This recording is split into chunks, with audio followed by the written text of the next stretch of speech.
Corbyn, who energised our movement and who's a friend as well as a colleague. I'd love to get him back into the Labour Party, but I do think that we have to get around this problem and hopefully it will get sorted out.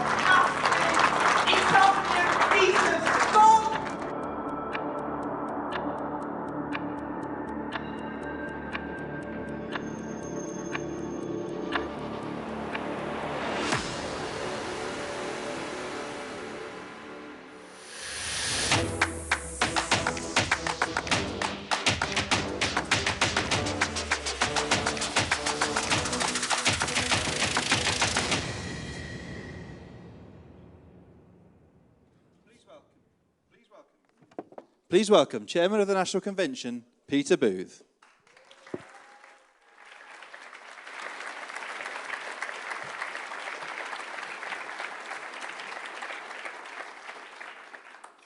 Good evening, Norwich. You sound very lively, a lot more lively than they were in Birmingham. This is the 11th hustings on our nationwide tour, and it's our penultimate outing. And believe me, the production team and me and all the people who've been all the time, we're getting a bit giddy now. It's good to be here in our eastern region and to welcome your regional chairman, Colin Noble.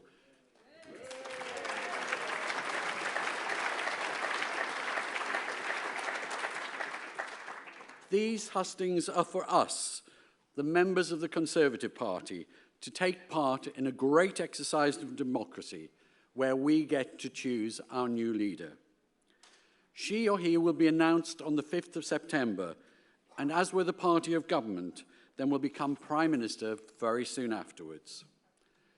As Ian Dale, who moderated many of these hustings in 2019, said, I found chairing the hustings a surprisingly positive experience.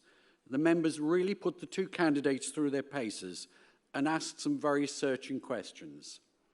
So I ask you tonight to make your questions searching, to make them succinct, and to ask questions and not to make statements. And one question each, please, so that more of the audience have an opportunity to grill our candidates. Both of our candidates have a duty and a desire to fulfill our 2019 manifesto. Their differences will be about how to go about achieving that in a very different world from 2019. Post-Brexit, post-COVID, in uncertain times internationally, just look at Ukraine and Taiwan, and where our union as a nation is being challenged as never before. So I'm sure that you want to test both our candidates to seek to establish their strengths and to see who you think is best capable of running our great country. And I know as Conservatives here that you'll all be respectful of our two candidates and keep your questions positive. There's now just over a week left to vote. If you haven't already, then you can cast your vote online or by post. It's very easy to vote online, or you can choose traditional snail mail. And if you do post, then please remember to put a stamp on your envelope. And note that there are planned postal strikes this weekend, so voting online is the way to go. You should all have received your ballot paper, and if you haven't, then with some urgency now, please contact your constituency office, who will try and help you out. My hope is that this evening will give you more clarity about how to cast your vote. I hope that you'll go away enthused and energised in your commitment to help our party win the next election. We need your help and support. Finally, I'd like to remind everyone that at the end of this democratic process, we have to come together as a party. We have many new members who should be contacted and made to feel welcome. We have members returning to the fold, and we must make use of their talents.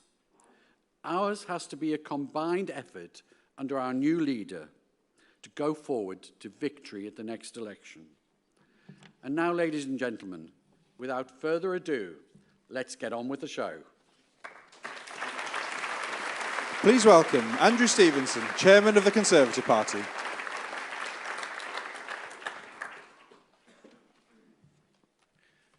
Hello, Norwich. Delighted to join you for the penultimate hustings.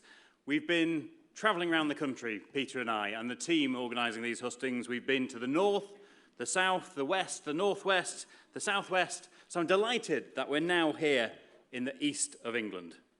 Some have criticised this process, claiming that the contest has now gone on too long. It's true that the two campaign teams and all the CCHQ staff organising the hustings by this point are pretty knackered. But we're not doing this to keep the Westminster media bubble entertained. We're doing this for you, our members, because this is your choice.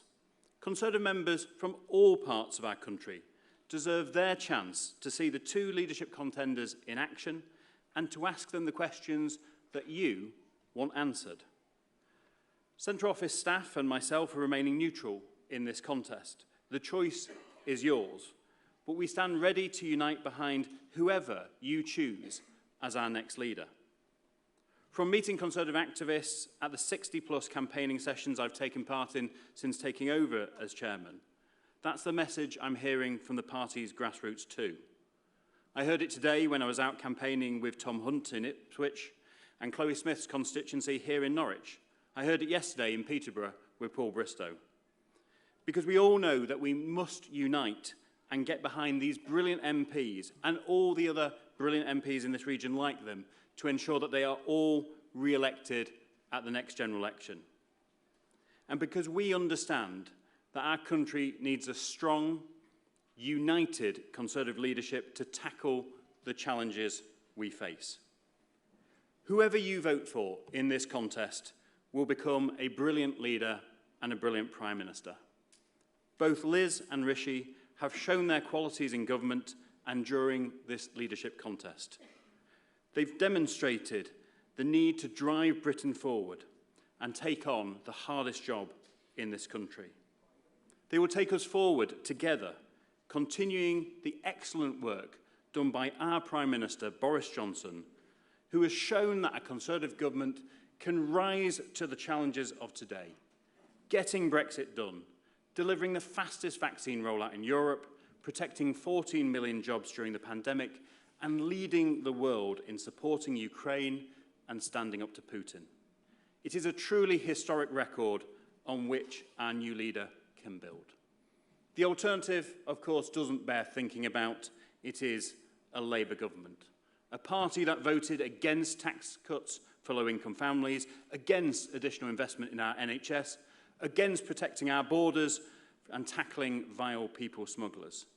And let's not forget Sir Kierstarma's record and what he has worked for, preventing Brexit, preventing the will of the people, and twice campaigning to put Jeremy Corbyn into Downing Street. Norwich, that is not somebody I want to see running this country, and I know it's not somebody you want to see running this country. It is our next Conservative leader who can continue to deliver for the British people, leading the way in standing up for our ideals and our partners on the world stage, uniting this country and our Conservative Party. So with no further ado, let me hand you over to our host for this evening, Talk TV's Julia Hartley-Brewer.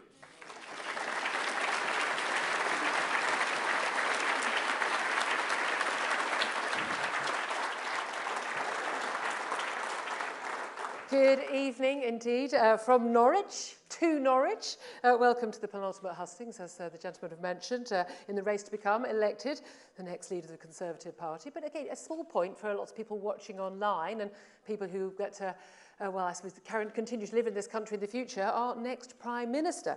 Welcome here to those in Norwich who get to ask questions, but also to those watching at home on the live stream. The whole event is being live streamed on Talk TV's YouTube, Facebook and Twitter. Tonight, as you know, we are going to hear from Foreign Secretary Liz Truss and former Chancellor of the Exchequer Rishi Sunak, the two candidates fighting it out for the top job. Of course, only Conservative Party members will get to cast their vote to make that choice. But whoever they choose, as I say, will face a rather overflowing in-tray on their first day in office. Cost of living crisis, NHS waiting lists, and the war in Ukraine, just some of the huge issues they'll have to deal with as Prime Minister. In 11 days' time, we will know who has won.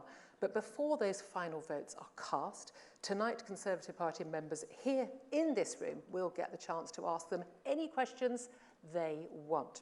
And I will also get to put some of my own questions too.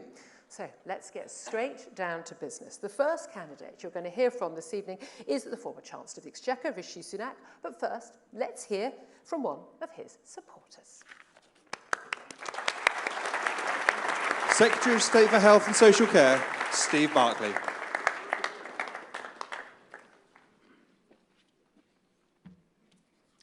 Well, good evening, everyone. As East of England MP, it's great to see so many of our members here for our regional hustings in what is a packed room.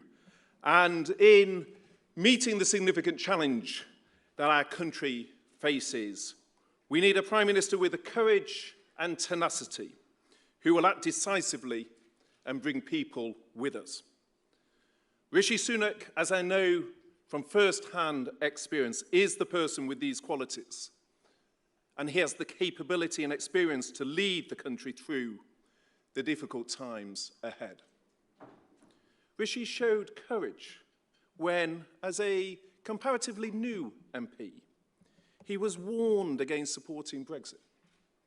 However, he and I have both been consistent supporters before, during, and after the referendum.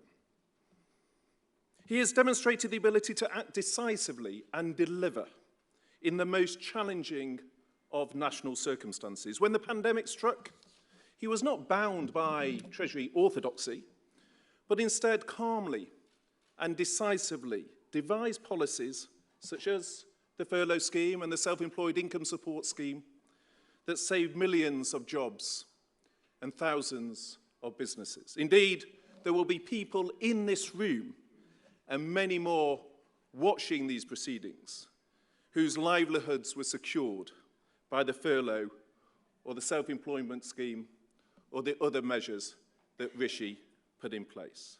Support that was delivered quickly, decisively, and along with many other areas such as culture, art, sport, protected essential services within our communities. And indeed, whilst many now forget this, at the time unemployment was forecast to rise to 12%. As a result of the measures Rishi took, it has stayed consistently below 4%.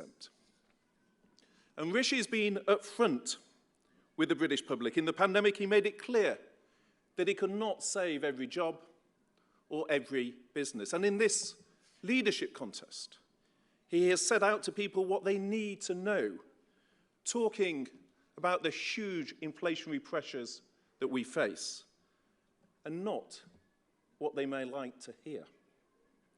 For we know that nothing destroys prosperity more than inflation. Nothing destroys prosperity more than inflation. And it's no surprise that figures like Nigel Lawson, who helped tame inflation once before, has endorsed Rishi and trusted him to do so again.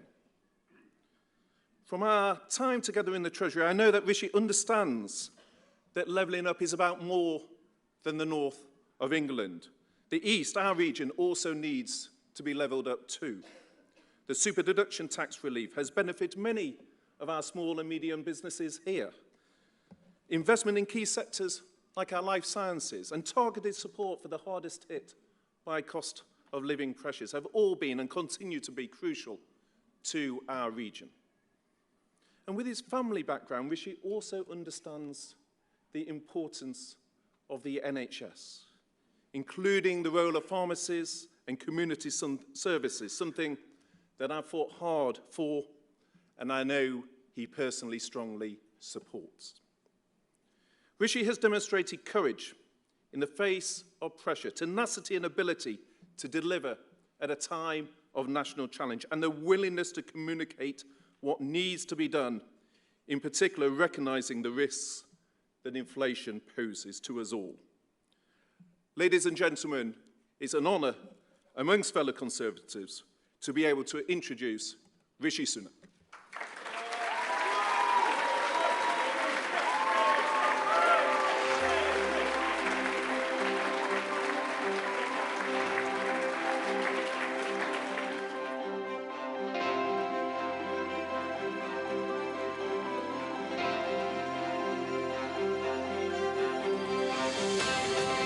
My values, traditional conservative values, are clear.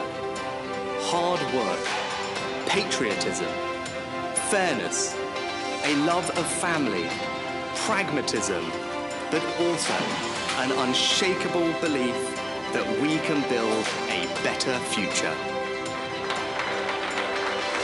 And we need a Prime Minister with experience of dealing successfully with huge problems. Throughout this campaign, he's made the right call that we should target inflation and help people with these massive energy costs. And I know he's got what it takes, the judgment, the grip and the popular reach around the country. I hope that you will join with me in voting for Rishi Sunak.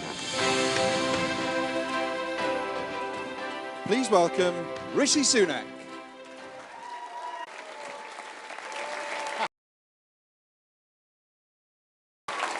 Good evening. Thank you.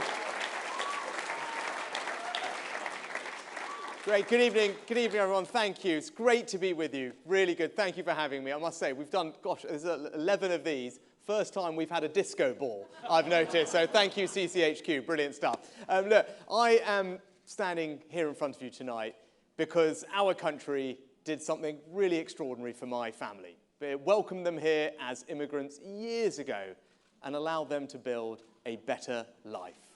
Now, I was raised with a few simple values. First among those is that family means everything to me. And that's because we know as Conservatives, don't we, that the bonds of family are far greater than anything any government could ever hope to replicate.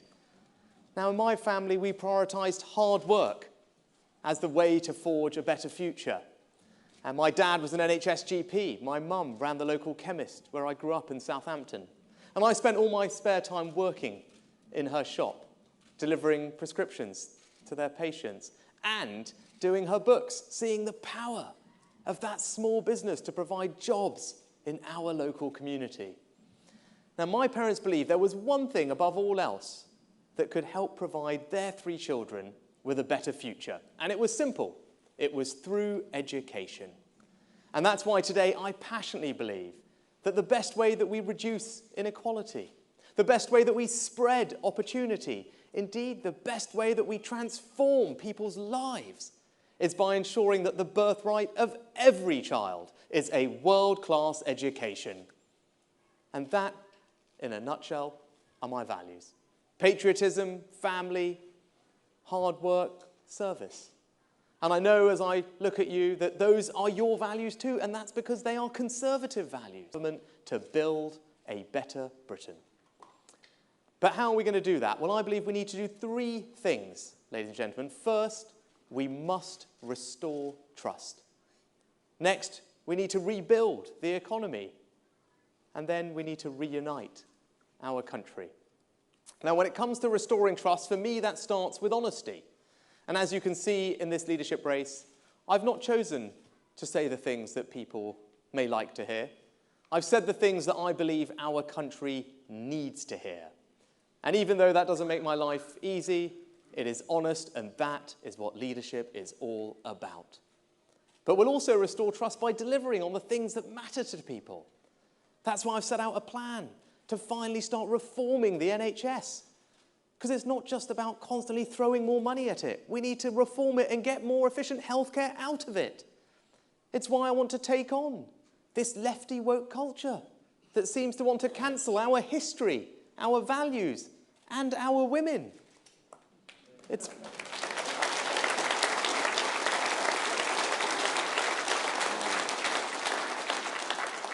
why I want to restore trust in our rural communities, like mine at home in North Yorkshire, and yours here in East Anglia. And that means increasing the supply of British food, protecting agricultural land, and unequivocally backing British farmers.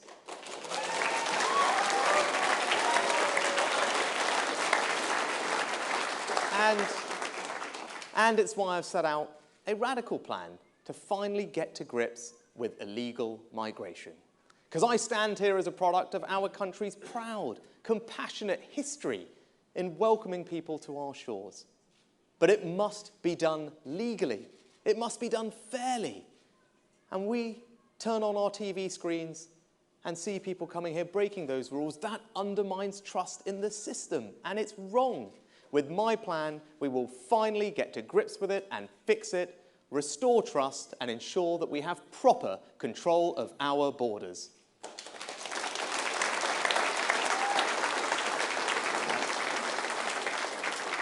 When it comes to rebuilding the economy, you all know that the #1 challenge is inflation, because inflation is the enemy. It makes everyone poorer. It eats into people's hard-earned savings, their pensions, pushes up mortgage rates. Now, this autumn and winter, I want to make sure that we help people with the cost of living, not just by cutting VAT on energy bills, but by going further to directly support the most vulnerable in our society and pensioners, because that's what a compassionate Conservative government must do at a time like this.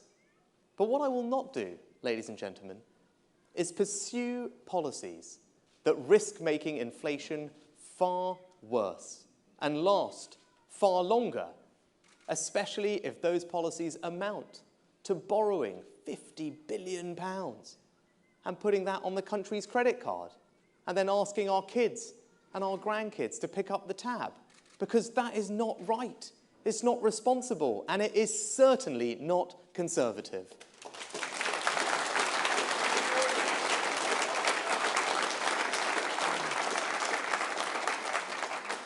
Now, of course, I'm going to cut your taxes, but I'm going to do that responsibly, by being tough on public spending and by growing our economy.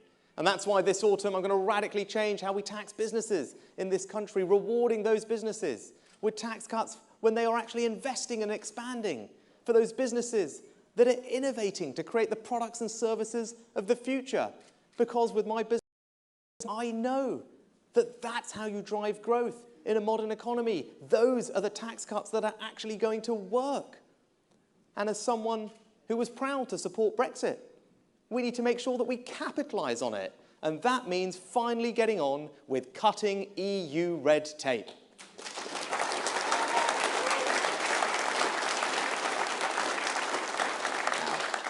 That's why I came up with a radical new Brexit policy of free ports to attract jobs and investment to our country, and put one right here in the east of England. But we need to go further and be radical across the board. And as Chancellor, when I invested in spreading broadband to places like this, investing in transport infrastructure, in communities like Great Yarmouth, Norwich, Kings Lynn. Because for me, levelling up is not just about big cities. It's not just about the north. Levelling up is for everyone, including right here in East Anglia.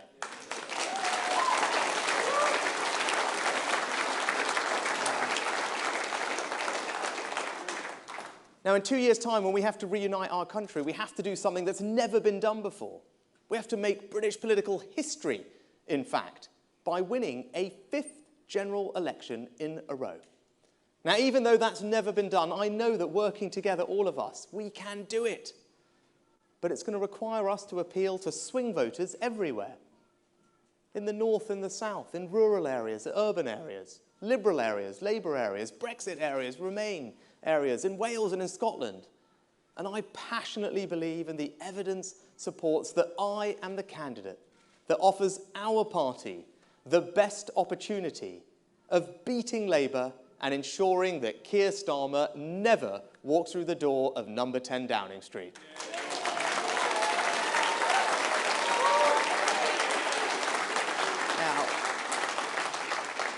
In conclusion, I'll just say this. As Chancellor, you saw me in the pandemic acting radically to successfully safeguard our economy through the biggest shock it had seen in 300 years.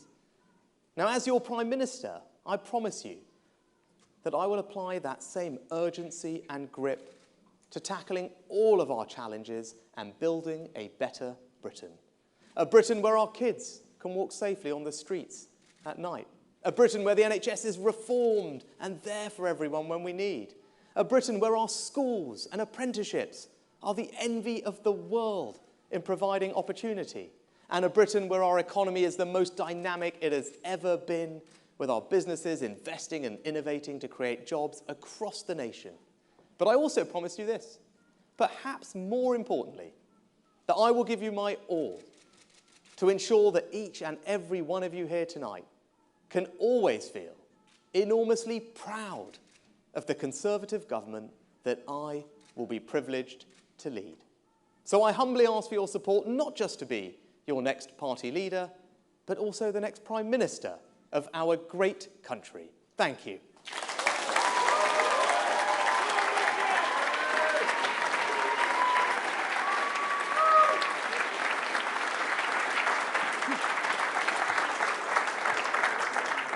Well, we've heard from Rishi Sunak. Thank you very much indeed to him. In just a moment, we're going to hear from Liz Truss. First of all, I just want to ask in this audience, we can see a lot of people with their T-shirts and holding up their placards. We know who they are going to vote for or have voted for. Can I have a show of hands from everybody? Who here has already cast their vote? Hands up. So an awful lot of you. Who here has not yet cast their vote?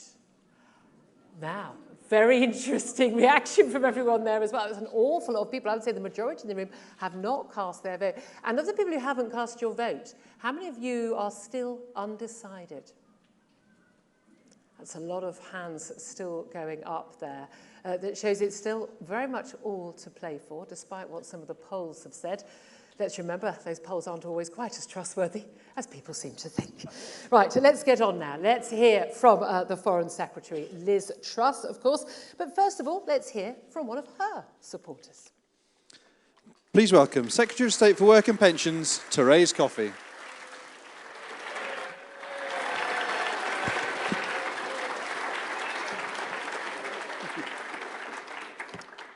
Friends, fellow Conservatives, it is my great pleasure and privilege to introduce my friend, Liz Truss, to you tonight. While we have been friends since we entered Parliament together in 2010, what I have always admired about Liz is her intellect, her integrity, and her instinct. And that is why I am backing Liz for leader of our party and Prime Minister of our great country. Of course, here in Norfolk, in East Anglia, Liz doesn't really need introduction, as she's been the Member of Parliament for South West Norfolk since 2010. Fast off the blocks, she became a campaign-winning champion for her constituents, improving educational attainment, securing the A11 upgrade and better trains, promoting food and farming, and of course her successful campaign to keep the RAF in Norfolk with Make It Marham. Liz's talent was quickly recognised and used as she moved into ministerial life in 2012. And now has served in the Cabinet continuously for the last 8 years. Her vast experience of a decade as a minister is impressive on both delivery and determination to make things better for the people she represents, whether in East Anglia or right across the United Kingdom. That determination has shone through as Foreign Secretary in standing up to Putin and his invasion of Ukraine, working hand in glove with the Prime Minister and the Defence Secretary. Even when this leadership contest started, Liz was doing her duty, going to the other side of the world to accelerate the accession of Sweden and Finland to NATO. She really has played her part in making sure that we stand up for Ukraine. That shows, I believe, how much she cares about her duty and doing the right thing. These are serious times, and Liz is a serious person who will stand up for what is right, whether that is Ukraine or indeed our United Kingdom. A child of the Union, she stood up in terms of keeping the integrity of the Union to fully include Northern Ireland, putting peace and the Good Friday Agreement ahead of our trade deal with the EU. But knowing Liz, I know she'll deliver that Northern Ireland Protocol. She has also forged new trade deals around the world, which is to keep both growth and tackling the cost of living. In 2019, we Conservatives, through Boris Johnson, secured a large majority and a clear mandate for our manifesto. But with the aftershock of COVID and the ongoing energy challenge created by Putin, we now face a clear choice on our economic way forward. I support Liz in that we need to go for growth, a combination of stopping further tax rises and tackling unnecessary red tape will unlock growth. That is key, as well as tackling inflation and facing into the cost of living challenge that families face. I believe Liz can do that. intellect, integrity, instinct. Back Liz for leader. You can trust her to deliver. The United Kingdom is a great country, and I know that a united Conservative Party can unleash the potential of all the people who make our country so great. To win the next election, we need to deliver, deliver, and deliver for the British people. I know that our country's best days lie ahead. I'm the candidate with a clear vision for the future who can drive change and get things done. As Trade Secretary, I negotiated deals with allies like Australia and Japan, creating opportunities around the world for British business. And as Prime Minister, I will continue to deliver on the opportunities of Brexit. I will lead a government committed to core Conservative principles: low taxes, a firm grip on spending, driving growth in the economy, and giving people the opportunity to achieve anything they want to achieve, regardless of their background. I will work day and night to lead a party and a government that puts more money in your pocket and secures a better life for you and your family. I've consistently delivered when I have said I would. And I love our country. I want the best for us all, and I'm the person to deliver that. Please welcome Liz Truss.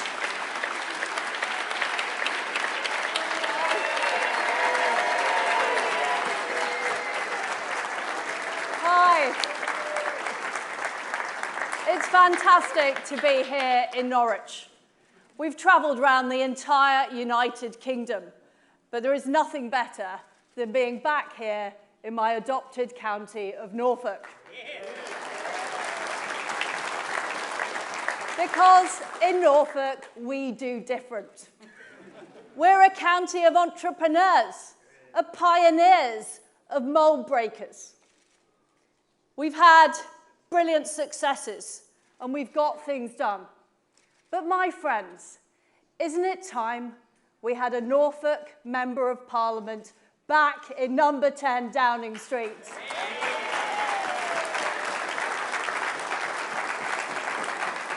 I apologise to Suffolk and Essex members of this audience. Sorry about that.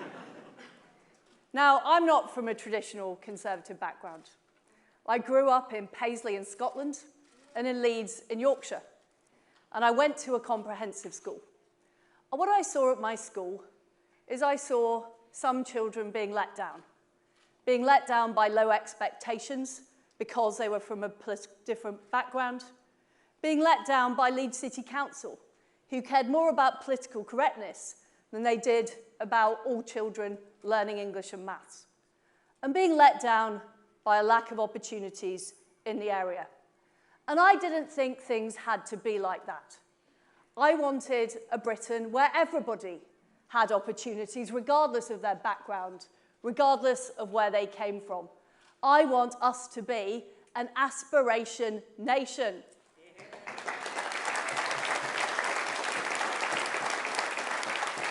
But let's be honest, we are facing very difficult times. We have the appalling war in Ukraine perpetrated by Putin. We have the aftermath of the COVID crisis. And we also have an energy price spike. We've had 2 decades of relatively low growth here in Britain. So now is not the time for business as usual. Now is the time to do different and to be different. And I have that plan. I have a plan to grow our economy. First of all, we need to get all of those EU laws off our statute books by the end of 2023. We need to take advantage of those post-Brexit opportunities. And we need, that will unlock huge investment, whether it's into agri-tech, whether it's into financial services, technology, energy, right across the east of England. Next, we need to cut taxes. We shouldn't have put up national insurance. We promised not to in our manifesto, and we can still afford, by cutting national insurance, to pay the debt down starting in 3 years' time. I'd also have a moratorium on the green energy levy, so we immediately cut money from people's fuel bills.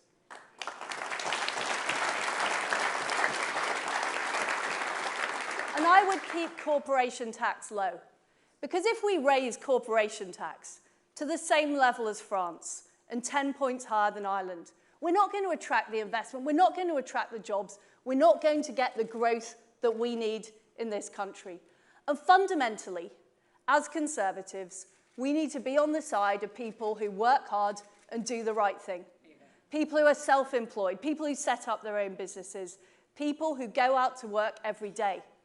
That's why I would legislate straight away to stop militant trade unions disrupting our railways and make sure they are providing essential services.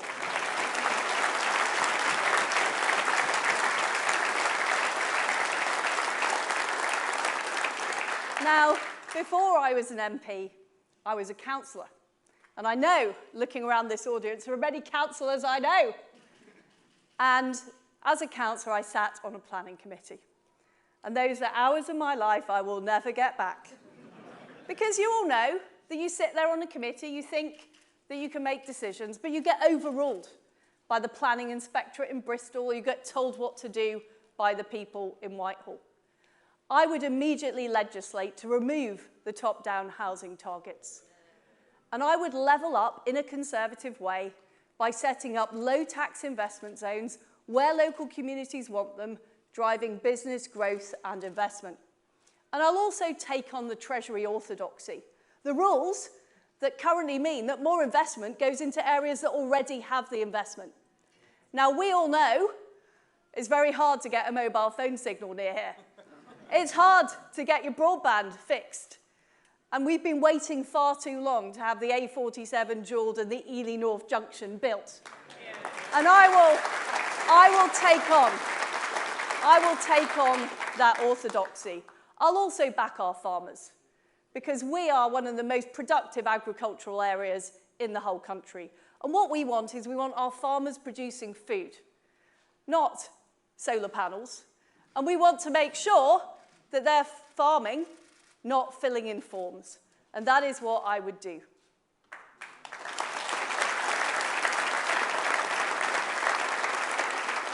Now, one of the reasons that we're facing this food insecurity and this energy crisis is Vladimir Putin's appalling war in Ukraine. And what I would do is continue to stand up to Putin, and I'm proud of the record we have so far, because we were the first European country to send weapons to Ukraine. And we put the toughest sanctions on Russia of any country in the world. But we need to do more.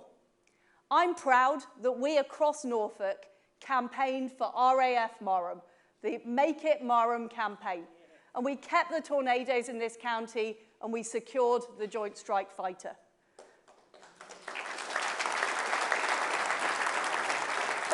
But we can't be complacent about our defence. And that is why I would increase our defence spending to 3% of GDP by the end of this decade.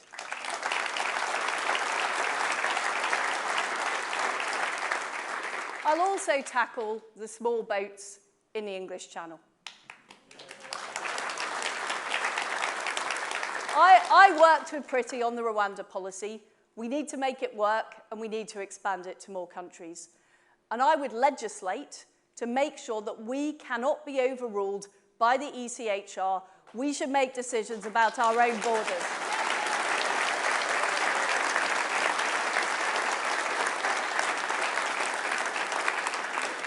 But as well as fighting for freedom and democracy around the world, I think we need a bit more of it here at home. And I have shown that I'm somebody who's prepared to take on the identity politics of the left. And I'm prepared to be honest and say what's true. I'm a plain-speaking Yorkshire woman, and I'm very clear that a woman is a woman.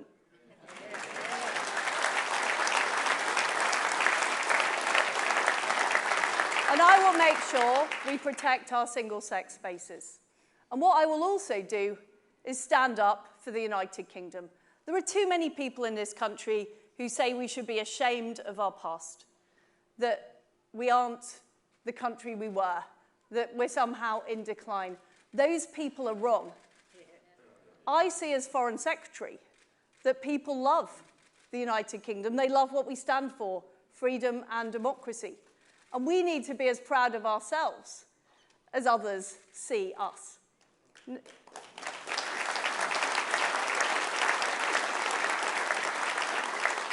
Now, in 2019, we won a huge majority. And we won seats across the country, including seats here like Peterborough, like Ipswich, and like North Norfolk. And the reason people voted for us in those seats isn't because they wanted the Labour Party.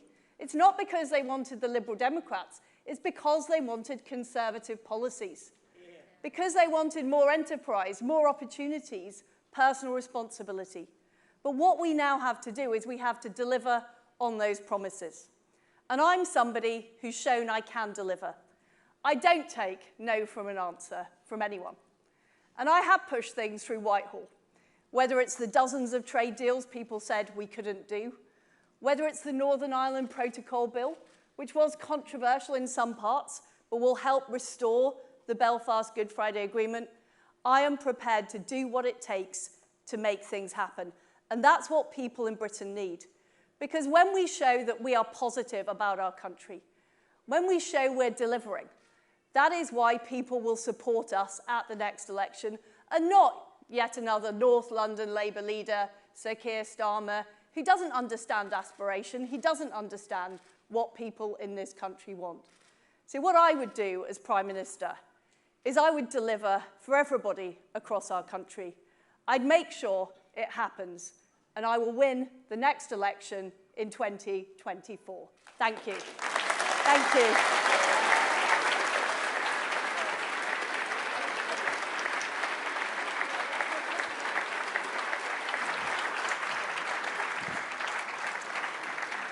Right, all very lively. Very big thank you to Liz Truss there. Now, you've heard from both of the two candidates. It's time for some questions and hopefully some answers too. It's not PMQs in House of Commons. We're actually going to get some answers.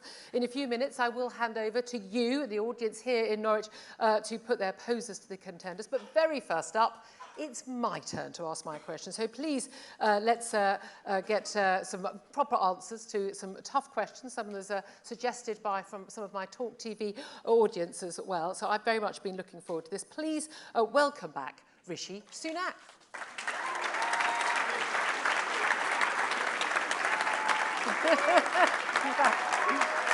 Great, thank you.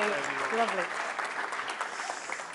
Right then. Right, we've got 12 minutes. We're going to go to the audience, so let's get straight to it. Tomorrow, Ofgem, they're going to confirm the energy price cap for an average home from October. It's going to rise to £3,550. Next summer, it could be £6,000 a year. It's not just low earners who won't be able to afford to pay that. It's going to be millions of those hard-working families we hear that politicians care so much about and want their votes. The help that you and both Liz Truss as well have actually publicly promised so far isn't going to be enough. Isn't it time that you squared with Tory party members, but also the British public, that what you're offering publicly is far less than what you're actually really going to have to do, and tell them how much it's going to cost? Well, Julia, without doubt, that's the most pressing challenge facing the country. It's something I've been talking about for a while. Inflation in general, energy bills in particular, and millions of families are going to have a very tough time this autumn and winter. And I don't think anyone can say that what I've said is not enough, because I haven't put a precise amount on it, because it's hard to do that until A, we know what the numbers are, and B, once we're in office. But what I have set out is a very clear framework for how I'm going to help people and who's going to get the most help. Now, I think we're all grown-ups here, we all know that in a situation like this, there's no government, there's no Prime Minister who could sit here and say, yep, we can make all of this go away, as if it's not going to feel anything, no one's going to feel anything. That's just simply not credible. I don't think anyone here believes that that's possible. That's the problem with inflation. It makes people poorer, and pretending otherwise is not being straight with everyone. But what we can do is target our help on the people who need it most in a circumstance like that. So what I've said is the following. I've announced a lot of support as Chancellor, which is significant and was acknowledged as being so. And I've said very clearly that I'll go further as Prime Minister. And there's three... It's not just going to be the very poorest who so need help. I'm just going to explain what we're doing, and then people can decide what they would do differently or not. And that's There is already support for everybody that's in place, and I would go further by cutting VAT off energy bills to provide further additional support to everybody universally, so that will amount to several £100s in total. But for two other groups of people, I think we should and must go further, and that's those on the lowest incomes, which covers about a third of our country, and for pensioners, people on fixed incomes, which is similarly another third of all households. Now, those groups of people are particularly vulnerable. They don't have the means to fall back on to deal with it, and if we don't do something specific for those people, there's a high risk that millions of people will fall into destitution. Okay. Now, my plan is to provide direct financial support to those groups of people. I announced it as Chancellor. I would up those amounts as Prime Minister. They'll receive that cash in the autumn and the winter, and that's the right thing to do. And there's a big point of difference on this between Liz and I, because her approach is tax cuts, and they don't help those people. Right? If you're someone working in cabinet, that's probably worth about £1,700, that tax cut. If you're someone working on a reasonably low wage, it's worth about £1 a week. And if you're a pensioner who's not working, it's worth precisely £0. Okay. So I think you do need to have direct support for those people. Time is very tight. What help are you going to give to businesses? Because businesses don't get the advantage of the price cap. We're looking at some hospitality businesses and others facing a 300% increase in their energy costs already. That's before they continue to go up. What help are you going to give to them? Because when they start going under and closing up shop, we're going to be in a much more difficult situation employment-wise. Yeah, no, that's clearly something that the new Prime Minister will have to look at, and I'll have to look at it, and I'm happy to do so and would do so. Well, I think, look, you talk about the hospitality industry. I think one thing I'm pretty confident on is that people can judge me by my record, and it was the hospitality industry that suffered almost the most out of any sector during COVID, and I think most people in the hospitality industry would acknowledge that I found a way to make sure I supported them through it, because I recognise the value that they play in our communities and employing millions of people. So I think they're a very important part of our economy, important part of our communities, and I've got a very strong track record in supporting the hospitality sector, and that's what I would do as Prime Minister. Okay. Energy needs to be reliable, secure and affordable. Right now our energy supply isn't, I think we can all agree, any of those. And it can't be while the government's committed to net zero carbon emissions by 2050, I would suggest. Do you agree that net zero is an unremitting disaster for this country, and will you abandon the policy? No. I think that...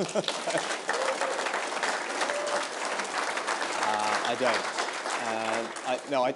I don't think that's right. And if you look at one of the cheapest forms of energy that we are now using, it's renewable energy, right? It has to be backed up by gas. We don't have the gas storage. Yeah, we don't have gas storage, and we need to invest in it. Whose decision was that? Well, it wasn't mine. I wasn't in government, right?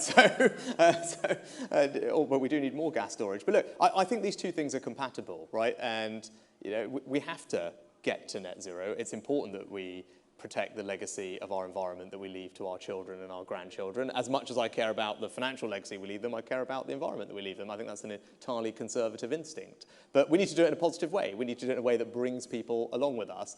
And that means innovation. Right, in a word, I talked about the economy that I want to build. I want to build an economy that's built on innovation, because the way we're going to do it in a positive way is by creating the new forms of technology that will help us. Small modular reactors, for example, that can provide clean, renewable, secure energy at affordable prices, which we're developing right here in the UK. As you said, new forms of energy storage. There's lots of things that we can do that will help us get to net zero, and actually over time lower bills and create jobs in the UK. That's my vision of how we get there, but it would be, I think, politically a major mistake for us to abandon net zero and think that we can try and win the next election. I just don't think that that is right. Okay.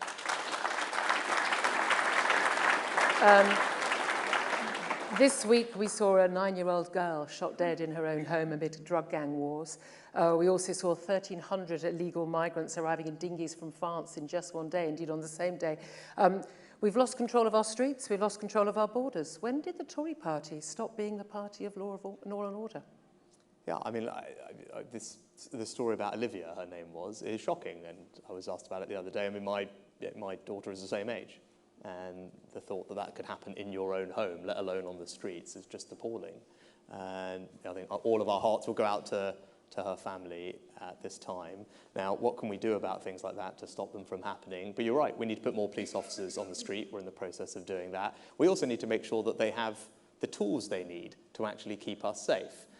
One thing that concerns me as I've been campaigning around the country, is it's clear that there are elements in our police forces that are held back from doing the things that I think they want to do that would actually keep us safe because of an ideology, right? We talked about this wokish ideology, and stop and search is a good example of a technique that works, that police forces are not always using for reasons that are not right. And all I'll say to you, whether it comes to another thing that we don't tackle, which affects young girls, that's the issue of grooming gangs, which I've been very clear that we must tackle, and we all know why we don't talk about it. It's not right, and I've got a plan to get to grips with it. But what I'll tell everyone here is that I will never let political correctness stand in the way of keeping you and your families safe. That's the type of Prime Minister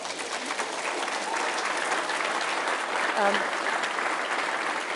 In an interview with The Spectator magazine today, you've revealed how the scientists advising the government on COVID were never properly challenged in government. There was no attempt to assess the likely damage that would be caused by lockdowns to health, education, the economy, rather obviously. You said it was wrong for the government to scare people with their campaigns.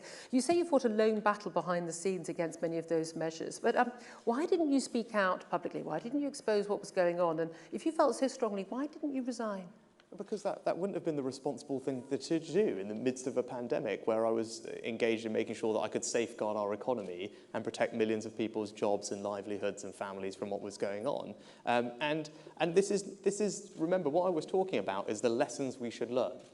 This is not to second-guess the decisions we made at the time, which were extraordinarily difficult for everyone involved, right? I mean, everyone was doing their absolute best at the time to do what they thought was right for the country. These were impossible decisions, but what I was talking about was, having now been through it and had the experience of it, what can we learn from it? And I think government should always be trying to learn, look at what worked, what didn't, what we'd like to improve. And as I reflect on that period, all I was reflecting on the fact is, I think when you're dealing with decisions like that, it's right to look at all aspects of the decision, right? And to acknowledge that there are trade-offs. In the same way, right now, we're having a debate in this leadership race about the right approach to managing the economy, inflation, taxes, borrowing and spending. I think there are trade-offs, right? I think you can't have everything, right? You can't borrow lots of money, deliver lots of tax cuts, inflation will all be fine, nothing will happen to interest rates, and we can help people with the cost of living.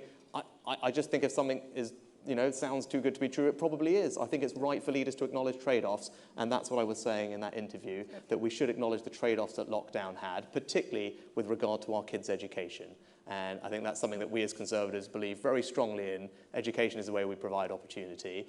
And one of the most tragic things about lockdown was the damage done to our kids' education. And I think everyone in this room would agree that we never want to ever repeat that, because it's not something we want to do. Amen to that. The NHS is in crisis. It's in crisis whether it's summer or winter. It's always in crisis. Millions of people waiting months, waiting hours even to get an ambulance to get into A&E. We're a first world country. Why don't we have a first world, first class health service? And what are you going to do to make that happen? Well, I think the first thing to say is there will be many people here, as there are people across the country, that do receive first-class care from the NHS, right? And it's wrong, and I'm wrong to say that it's not as if it's not working at all, right? So we should recognise that when it works really well, it's extraordinary. I mean, it really is extraordinary when the NHS works well. That's why it's the country's most prized public service. And I think we as a party need to always remember that, right? And we're not going to win elections if people don't think we can be trusted with the NHS, right? And that's why I did a difficult thing to raise money to help fund not just the NHS, but social care, which for too long has been the poor cousin. But where I do agree is that money can't be the only answer, right? We're Conservatives. We don't just keep throwing money at the problem. That's not going to work. We do need to be bold and radical in reforming it. And I've been talking about lots of ideas that I have to do that, but I'll give you an example of one, and that's to tackle this issue of missed NHS appointments, which we all know about. And last year, do you know what? 15 million missed appointments in the NHS. 15 million well, this is the thing. It would be. It's not the biggest issue in the NHS. No, I think you're completely wrong. 15 million missed appointments in hospitals and in GPs. So if we had a system which was tougher on people for missing appointments, and it's not about making money from them, it's about changing the culture, so that's unacceptable. Because if we do that and people cancel them in advance, what have we done? We've just created lots more healthcare for everybody. We get the backlogs down quicker with no more tax paid. I'm jumping in because time is tight. We want to get to your questions, but at last I want to ask some quick-fire questions. Very short answers, some of them one-word answers, please. 12 years in power under the Tories. Can you name me a single public service in this country that works well? I thought furlough scheme did okay. It's not... we don't have... Works well is anywhere there's a Conservative councillor or Conservative PCC in charge. Lots of them there. Okay. President Macron, friend or foe? See John Fuller somewhere over there. Where is he? There he is. President Macron, friend or foe? Friend. Police officers, dancing the Macarena or investigating crimes? I mean, clearly fighting crime. Mask mandates or no mask mandates? No. Yes or no? Is a trans woman a woman? No. The BBC, Tory bias or Labour bias or studiously neutral? There's no woke bias option in there. No, look, look. The One BBC, word answer. No. Look, the BBC is a proud British institution, right? And it's easy to bash the BBC in that. And clearly, if I did that, everyone would clap, and that'd be fine. But look, I actually think the BBC, is a proud. The BBC is something that everyone in this country is actually proud of. But it's right that it reflects the values of everyone in this country, and that is what is not done. It's not about Labour or Conservative. Right, it's about reflecting the values. It maybe actually it's rural communities or urban communities. Quite Who frankly. would you rather be stuck in a lift with, Kierstarma or Nicola Sturgeon? Gosh, crikey.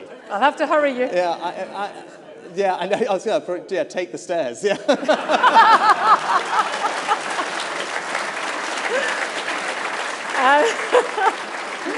And finally, if not you, who would make a better Prime Minister, Boris Johnson or Liz Truss?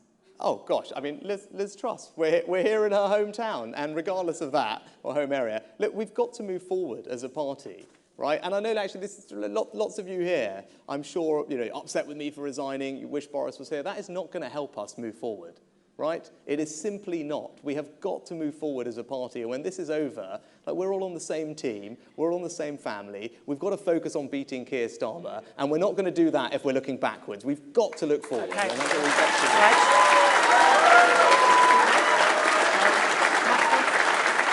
Right.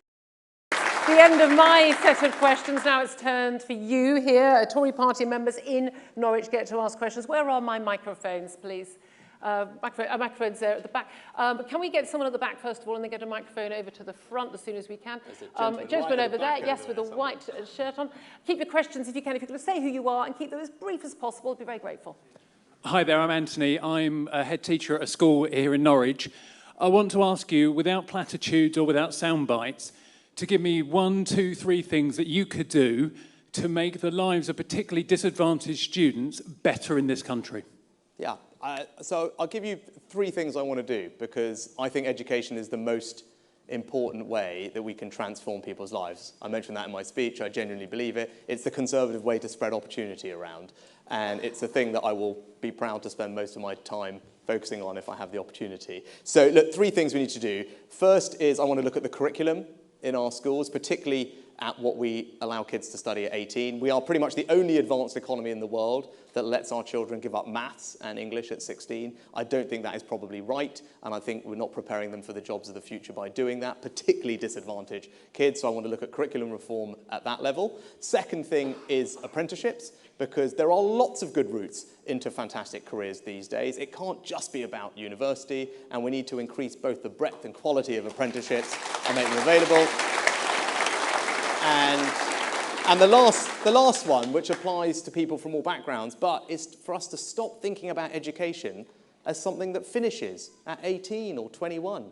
Because now, in a modern economy, in your 30s, 40s, 50s or 60s, people are going to want to train, pick up a new skill, get a new qualification to get a better job to support their family. We've got to have an education system that is supporting them when they want to do that. And that, in a nutshell, is the education system that I want to build for you. I want it to be the envy of the world, and that's a Conservative way to spread opportunity and transform lives. Okay, thank you for that. Oh, it has a badge on. Good evening. My name's Steve. If I could take you briefly back to your opening speech. How would you restore trust and finally control our borders? Right, two questions, but they're 2 important ones, yeah. So look, controlling borders, as I said, is really important, right? And for those of you interested, I've got a 10-point plan on my website. Have a look at it. There's a video there. I'll give you just a couple of things from it in the interest of time. The first is we've got to move away from the European definition of asylum, because it is simply too broad and allows far too many people to stay here who shouldn't be here, and there's different international legal standards we can use, and I would quickly move us to those, and that will make a big difference. Second thing is we need to toughen up our foreign policy. At the moment, we'll go to a country, try and talk to them about a trade deal. We may even give them international aid, but we won't at the same time insist that they take back their failed asylum seekers. Now, that's clearly wrong, right? And we need to be tougher about linking those things, because if we don't do whatever it takes to fix this problem, that I will, it's costing all of us, right? £5 million a day. All of you, £5 million a day in hotel costs for housing all these people. So not only do we need to get control of our borders for security, to restore trust, we also need to do it so that we can start cutting taxes and spend money on the things that we want to. My plan is online and it will deliver for you. But can I just, very quickly, actually, because you asked another question about trust, which is important, right? Yeah, no, but because you're right. Very, very briefly, look, I think standards matter. And that's why I would actually very quickly, as Prime Minister, reappoint an independent advisor on ministerial ethics, because I think it sends a very strong signal, and that person should have the powers and resources to hold people to account. But I also say this, if we're going to appeal to these swing voters that we need to everywhere, by definition, they're not ideological, these people. They're not natural Tories. They're not natural Labour supporters. What they want is a government that works properly above anything else, and I will run a government that is conducted competently, that is conducted seriously, and with decency and integrity at the heart of everything it does. That is the change I'm going to bring. That's the Prime Minister I'm going to be, and that's how we're going to restore trust and win the next election. Okay, thank you. Can I ask a favour? When you put your hand up, can you keep your hand up so I can direct a microphone to you? Otherwise, it's impossible. Would you mind waiting? This gentleman just over here with his hand up over here with the microphone, I think. Oh, someone over there with the microphone anyway. Ah, there you are. Rishi, we rely on our armed forces in every crisis. Over decades now, they've been cut to the bone. It's too late once a threat becomes a reality. What are you going to do to enhance our defence capabilities? Yes, well, thank you for the question, sir, and you're right. Look, so I, as Chancellor, together with the Prime Minister and Defence Secretary, put in place the largest uplift to defence spending since the end of the Cold War. Right, that's my record. That's what I did. We did it in the middle of the pandemic, in fact, because the threats to our country were increasing, as you highlighted, and we needed to make sure that we were protected against those. Now, in terms of going forward, what does that mean? Well, it means we need to be thinking about our threats in an intelligent way, because the threats are not the same ones we used to face. Actually, we have a threat now from countries like China trying to infiltrate our companies and steal technology, right? So we need to do what I did as Chancellor, pass a law that allows us to block that type of investment. We need to make sure that we're building resilient supply chains for the critical minerals that are going to power all the electric cars that we might be driving one day, to not be reliant on hostile countries. Those are the new types of threats that we also need to be far-sighted about. But look, when it comes to investing in our armed forces, look, I will of course continue to do that. If Liz is here, as she probably said in her speech, she'll invest 3% of GDP on defence. Now, I'm not going to say that, not because I don't believe in investing in our armed forces. Of course I do, and my record demonstrates that. It's just I don't believe in arbitrary targets when it comes to something as serious as the security of our realm. So the commitment I would make to you is that I will invest whatever it takes to make sure that we keep you, your families, and our country safe, because that is the first duty of a Prime Minister. Okay, lady here, I think we can guess who you're going to vote for by your T-shirt. Yeah. Hi Rishi, my name's Mia. I run an alternative provision for trauma-informed and attachment-based interventions. It's not enough to just work with education, because there are still so many children not accessing full-time education. What are you going to do with the social care to support families so that children have a better start, so they can actually access education in the first place? Yeah, well, Mia, thank you for the work that you do, which obviously is transformative for those families.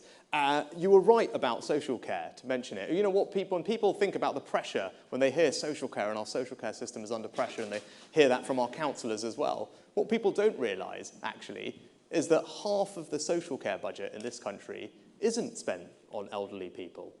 It's actually spent on people of working age, the children that you have a privilege of looking after and supporting.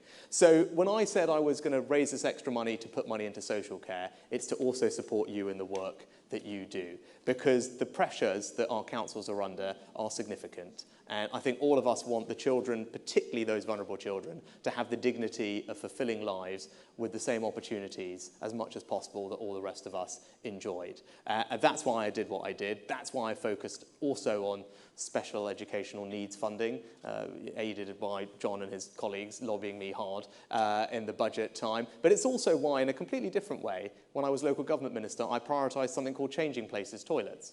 Right? And these are children with complex disabilities for whom a typical disabled toilet is not sufficient because there's no changing bench or a hoist. And they suffer the indignity of having to be changed on car parks, dirty supermarket floors, or not supermarket, but anywhere. And I didn't think that was right. So we changed the building regulations to make sure we put those in. I created a small fund by saving money elsewhere, and we're massively increasing the provision of those changing places toilets now. It's a simple, practical thing, but like you, I wanted those children to have the dignity and opportunity that the rest of us take for granted. It's a very noble aim, and thank you for doing what you do. Thank you very much for that. Lady over here. There we go. Thank you. Thank you very much. My name's Jane Rishi. I'm very heartened to hear what both of you have had to say about supporting our farmers.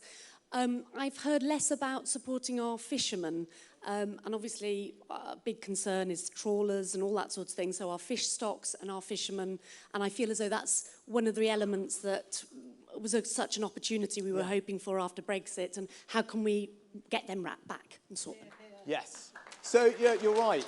And look, the first thing to say is to acknowledge that some of our fishing communities do feel a bit let down, right? I think the first thing we should just be honest about that. They feel that they did not get as good a deal as they were hoping for, and I accept that, and I sympathise with it. So look, what I say to them is, look, the job is not done, right? Now, we're going to come and renegotiate all these quotas in a few years' time, and we need to be robust about that.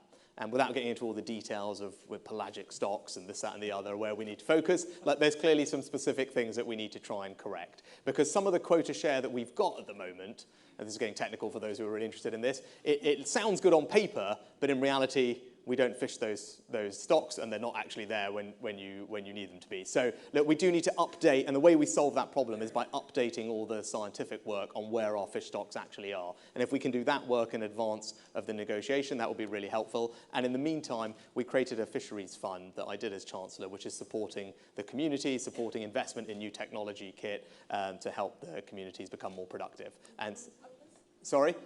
Very briefly. Well, look, on banning trawls, there's actually lots of things, as you say, about fishing use. Also, together, making sure that we balance the needs of things like renewable energy offshore with fishing needs. And that is something that we need to spend a bit more time on, because there is clearly a competition for the same space, and we need to manage those things a bit better. We've just a few moments left. Let's get to as many as we can. No, excuse me. I'll decide who are. No, sit down. Sit down, sir. Please, could you go to the gentleman over there? Sit down, sir. Gentleman over here, please. Good evening, Rishi. My name is Philip. As a passionate Conservative, I assume you're equally passionate about home ownership and the right for our future generations. You've stated on planning that you plan to ban development on Greenbelt. This harks back to the days of John Prescott and Tony Blair. It didn't work then. Can you please explain how your ban on Greenbelt is now going to deliver the housing that is desperately needed in our country? Yeah, so let me explain my approach to this. What I've said is, what I want to do away with is centrally imposed, Whitehall imposed, top-down targets on local communities, because I don't think that works. I think local communities should be in charge of making sure they get the development right in their areas. So that's what I've said on that, and that means no inappropriate development on Greenbelt, but ultimately local communities will know what's best for them. They should be the ones in the driving seat. But you're right to ask at the same time about housing supply, because most people here will have remembered what it felt like when we got the keys to our first flat, our first home, and how magical that felt, and then we built a family and a life there. That Conservative dream we need to make a reality for more people. So there's other ways we can increase housing supply. We need to densify in our urban areas. That's obvious. We need to do far more brownfield remediation, and the government's now putting more money to remediate almost 1 million sites over time. And we need to do something that my very good friend, Richard, has been talking about for years, and that is to overcome our British aversion to what we call flat pack housing, but the rest of the world calls modular housing, because it is very high quality, it is faster, and it is cheaper. And thanks to that man, we are doing more of it. But, if I, this is very important, the last thing I'd say is also I want to look at the mortgage market, because many of you will, in this situation, who have kids or grandkids, who are paying a lot in rent right now, right? And they're paying it very, very reliably. And in fact, they could afford a mortgage, right? They could afford a mortgage, and it may be that the mortgage payment is less than their rent payment.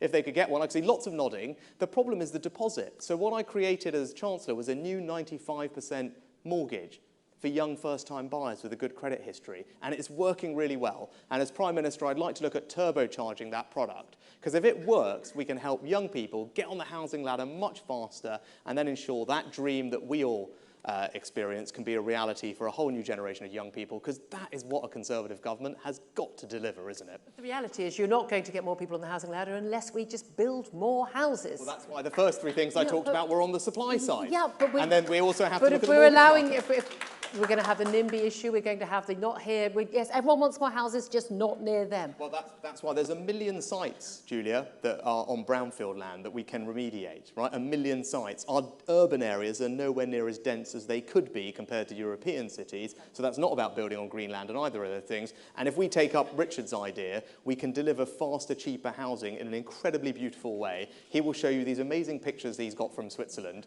which are probably on his phone, which we did great work together, actually, in government, right? And honestly, this is going to make a real difference to young first-time buyers, and Richard deserves enormous credit for it. Let's take a question from a young man over here. Yep. My name's Tom. I'm a member in Norwich South. I've got 2 young children. My question is about crime. Given that 20,000 additional officers will only take police numbers back up to where they were in 2010, what else will you do as Prime Minister to get a grip of rising crime, which many people across the country feel is totally out of control? Yeah. So, I mean, look, it goes back to what I was saying before, and that's making sure that not only do we put police officers on the street, but we give them the tools they need to actually combat crime. And that's not happening everywhere, right? I think we're quite lucky in this part of the world. We have lots of Conservative police and crime commissioners. But when I talk to police officers, as I said, across the country, it's making sure that, A, they're freed up from not having to deal with a lot of bureaucracy on the one end, which we now make them do, which we should strip down so they can actually focus their time on fighting crime. And then secondly, it's breaking through some of these pervasive ideologies that mean that they don't use techniques which can actually solve the problem. And the last thing I'd say is this, right? Now, I'd give you this stat. Half of all convictions in our country are caused by a very small group of people, career criminals. So less than 10%, 9% of all criminals account for over half of all the crime. So no strategy for tackling crime is going to work unless we go after these people. And the average number of convictions these career criminals have is 19, right? Now, look, we're a compassionate party. We believe in giving people a second chance, maybe even a third chance, but certainly not a 19th chance, right? So we need to look at sentencing for those people, because that will really help. Okay. Right. Final question, I'm afraid, from a lady over here who I believe has got a microphone. Hello, my name's Leanne. My question is around green environmental issues. Obviously, that's becoming a big issue now. It is turning into a crisis. It is a crisis for the young generation. You've not really hugely touched on it. You've mentioned about the sea and having wind power there. But what are you going to do? Are you going to hit big businesses? Because obviously the small people are doing their bit, but there's only so much we can do. So I completely agree. Look, I have 2 young girls who are younger than you, and as I've said at these things, the only thing they ask me about, and I had been Chancellor for 2 and a bit years, the only thing they care about asking me is, Daddy, what are you doing for the environment? And that's why I was saying we've got to be committed to net zero, and you heard it from me unequivocally. But the way we're going to get there is not by hitting anybody. Right? Whether it's big business or indeed families struggling with bills, we can't make this about making life more difficult for people, right? It can't be about, oh, well, you have to pay more for all these things, or you have to give up all these things that you love. We've got to use innovation and technology to solve these problems. British researchers, scientists, companies are going to help us solve this problem, and that's why we need to build the innovation economy that I talked about, and I'm confident if I get this job, I can build that type of economy, and it will be our country that leads the world in providing the new clean sources of energy that will help us get there so that your generation can inherit an environment in a better state than we found it. That's what I want to deliver for you and all your generation. Okay. Right, yeah, you're done. A big thank you. That's all the questions we've got time for Rishi Sunak. Big thank you. And I hope you here in Norwich, in the hall, and also those at home will understand that I don't really want to take a whole load of questions from people who've got T-shirts on, supporting the candidate. They're taking questions.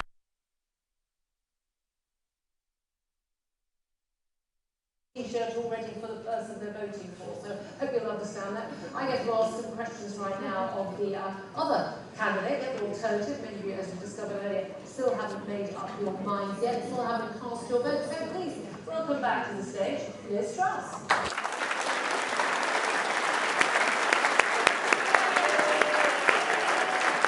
Thank you. Thank you. Good to see you. Thank you. Oh, very good joke. Oh, she went for the media double kiss. Right, okay, so it's my chance to ask questions of you before we get to questions from the audience. Same questions, a lot of them, as I asked Rishi Sunak. Tomorrow, FGM confirming that energy price cap, average home from October. £3,550 a year their annual bill will be. Next summer could be more than £6,000. And it's not just the very poor. You've talked about targeting help for the very poor, minimum wage and people on benefits. They're not the only people who won't be able to afford those bills. There'll be a lot of people here who won't be able to afford those bills. You've publicly promised some help. Obviously, there'll be some more help. But as I asked Rishi Sunak, do you not have to be a bit more honest with this crowd when you're talking about, oh, you know, you can have tax cuts and growth and it's all going to be fine, that actually you need to be a bit more honest about how much help you're going to have to give people and how much it's going to cost everybody? So my approach is, first of all, to cut taxes, because we currently have the highest taxes in 70 years in this country. And that is not the way we're going to get economic growth. It's not the way we're going to avoid a recession. And without economic growth, without more jobs, without more wages, we're not going to get the tax revenues in. So that is why it's very, very important that we keep taxes low, that we reverse the national insurance increase. And we also have a temporary moratorium on the green energy levy, which will immediately cut people's fuel bills. But you're right, Julia, we have got a massive issue with people not being able to afford energy. And that's both individuals and businesses. I know a lot of businesses are struggling as well to afford the cost of energy. And what isn't right is to just bung more money into the system. What we actually need to do is fix the supply of energy. And the fact is we haven't been getting enough fast enough with nuclear. We haven't been doing enough on renewable energy as well. And we need to do all of those things to fix the energy problem. And rather than simply saying the answer to everything is to give out more cash, we need to look at the root causes of this problem. And that's why I support fracking in areas where there is support for it. It's why I support exploiting those North Sea gas fields as soon as possible, because we need to become more energy independent as a country. And if people think that this problem is going to be over in 6 months, they're not right. This is a long-term problem, and we will only fix it by taking those difficult decisions. Okay. You talked about fracking, you talked about nuclear, you also mentioned businesses, which was my next question. What are you going to do to help them? They don't have a price cap. We've seen some businesses, particularly hospitality, facing 300% increases already. Realistically, you can't build a nuclear power plant quick enough to deal with the bills they're going to be facing. We're going to be seeing businesses closing. We're going to be seeing people losing their jobs. They then can't pay those taxes to help fund the growth and the like that you want to see. So what are you going to do specifically to help businesses when you get into power early September?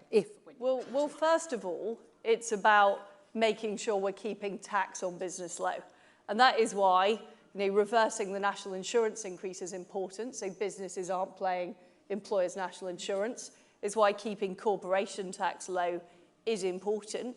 And it's also looking at how do we encourage companies to use more gas, or how do we encourage energy companies to use more gas in the short term. So it's been quite difficult for the oil and gas sector in terms of exploiting those new reserves in the North Sea.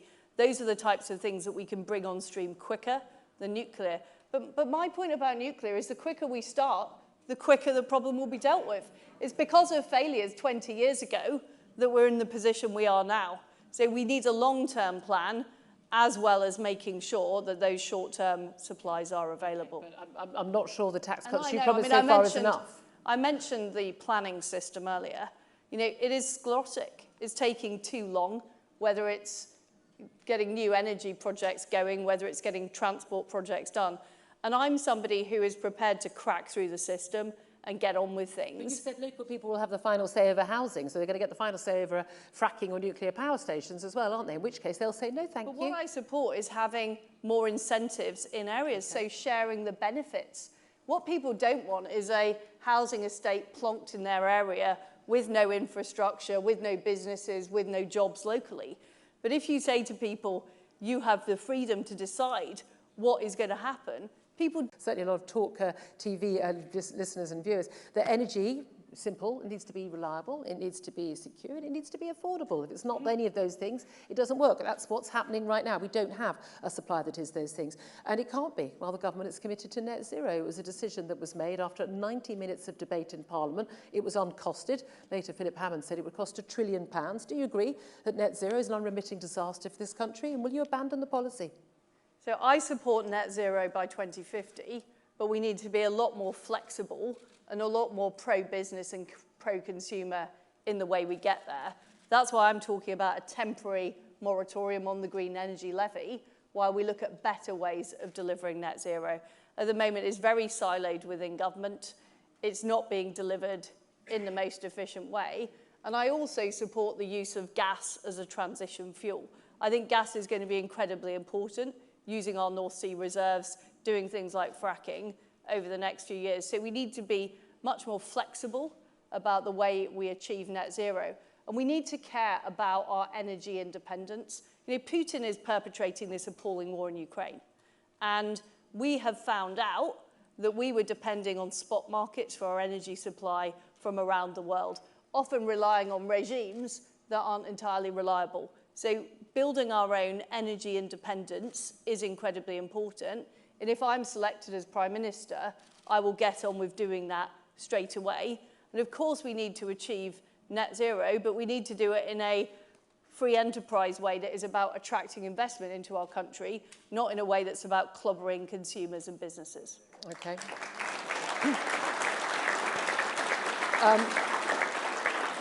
Two events happened on Monday, I think, have shocked the country. A 9-year-old girl shot dead in her own home in Liverpool amid drug gang wars, we think. Also, at the same day, 1,300 legal migrants got on boats and arrived in this country in dinghies from France, also just in one day. We appear to have lost control of the streets. We appear to have lost control of the borders. When did the Tory party stop being the party of law and order? Well, there's no doubt that the appalling murder of a girl in Liverpool, I think struck us all as absolutely beyond the pale. And what we need to do is make sure that we have more police on our streets. I'm a full supporter of recruiting the 20,000 police officers, but also make sure the police are focusing on the crimes people care about. Violent crimes, crimes against girls and women like rape and sexual assault, rather than policing Twitter, which I'm afraid there is too much of that going on at the moment. And what I would do is introduce league tables, so it's much clearer how much time police forces are spending on the beat, how successful they are on dealing with crimes that affect people, so that there is much better accountability and scrutiny. And we saw that work in education.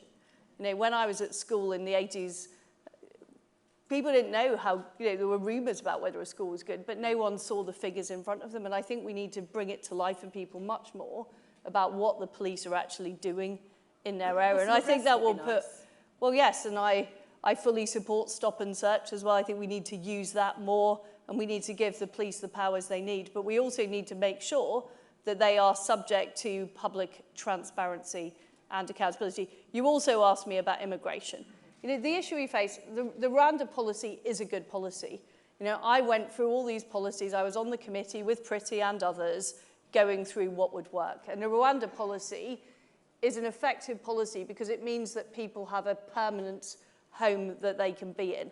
All the other solutions, to me, are quite short-term, just pushing the problem around. We need people to have a long-term place they can live in.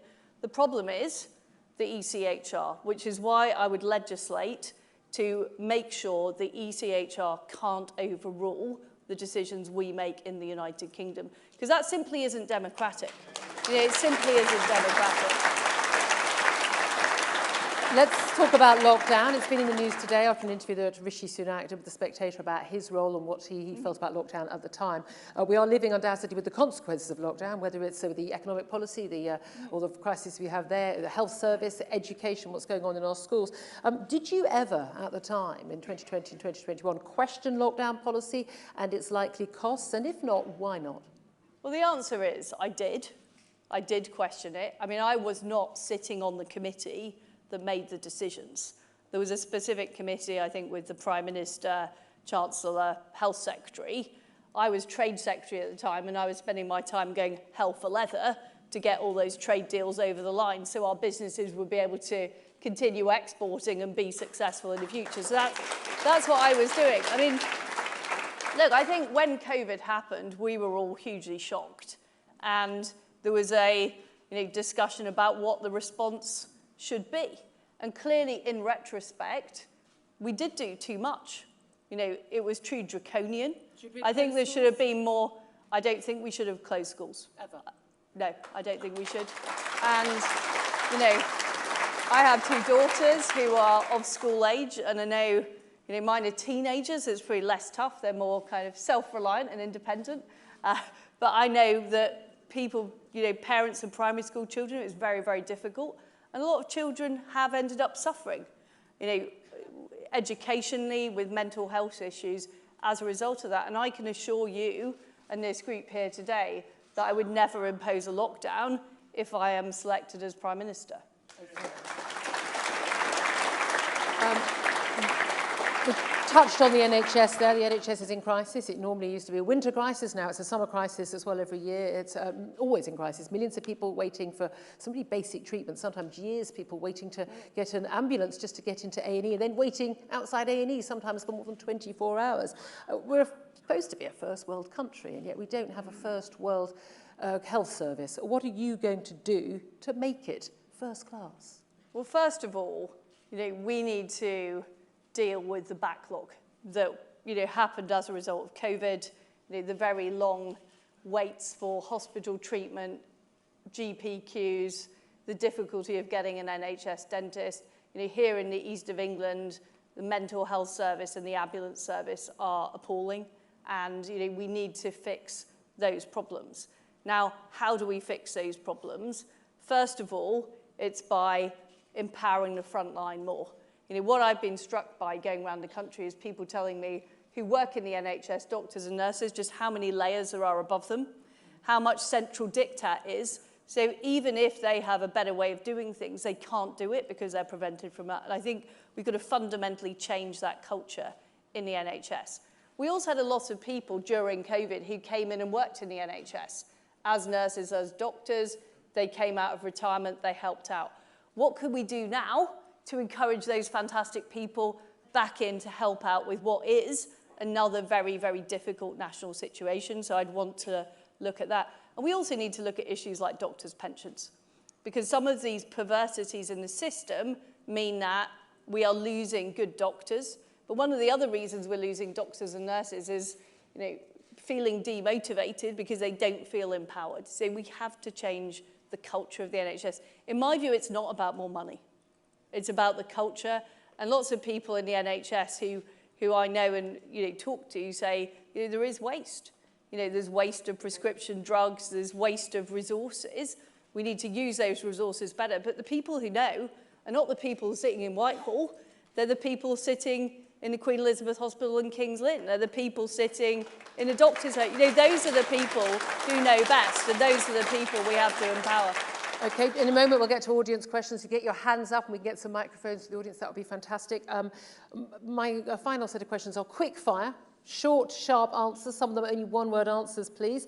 Put the same questions to Rishi Sunak. After 12 years of the Tories in power, can you name me a single public service in this country that works well? Well, I think our education system has got a hell of a lot better over the past 12 years. And what in the last 2 years? Well, I've talked about how we shouldn't have closed down schools, but we have got better results in English and maths. More, our GCSE and exam standards are higher, and we have delivered better schools. Quick fire. Quick fire. We've got the audience want to ask their questions. These Okay, people have come a long way. President Macron, friend or foe? The jury's out. But if I become Prime Minister, I'll judge him on deeds, not words. Police officers, dancing the Macarena or investigating crimes? Investigating crimes, obviously. Can someone tell the police That's chiefs what they that? should be doing. Mask mandates or no mask mandates? No mask mandates. Yes or no? Is a trans woman a woman? No. The BBC, Tory bias, Labour bias or studiously neutral? I don't think anybody is neutral, and I think we're all kidding ourselves if we pretend there are institutions or people who are neutral. I'd rather have more honest bias. Who would you rather be stuck in a lift with, Kierstarma or Nicola Sturgeon?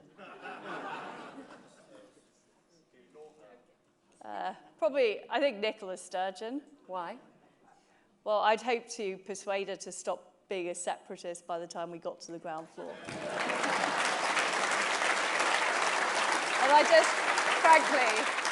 frankly, the idea of being stuck in a lift with Kierstarma strikes me as extremely boring. Do you know what Rishi Sunak said? He said he'd take the stairs. Finally, if not you, who would make a better Prime Minister, Boris Johnson or Rishi Sunak? Boris Johnson. Well, interesting. Same question, some very different answers there. Thank you very much indeed. That's the end of my questions. And now we've got time for questions from the audience. Anyone here got a microphone? Right, the chap over there. Yeah, there's the lady just there, just in front of you. Lovely. If you could say who you are, if we could keep the questions as brief as possible, we can get as many as possible in. I'll try. Hello, Ruth Betson. I'm the Eastern Region Chairman for CWO and the Regional Ambassador for CPF. That's all the time we have. Yeah, no. So for the next general election, we need great policies, but we also need activists to get out and knock on the doors and campaign. If you become the leader of the Conservative Party, how are you going to help us get more activists, more boots on the ground? Okay. Well, I've been a Conservative Party member since 1996, and I've knocked on a lot of doors. I've been a councillor, I've been a constituency chairman. And I think what we need to do is we need to provide more support, so more professional agents, less money spent in central office, more money spent on the field, so that when they feel they're making progress, when it's fun, that's when they come out and campaign, and that's the culture we have to create.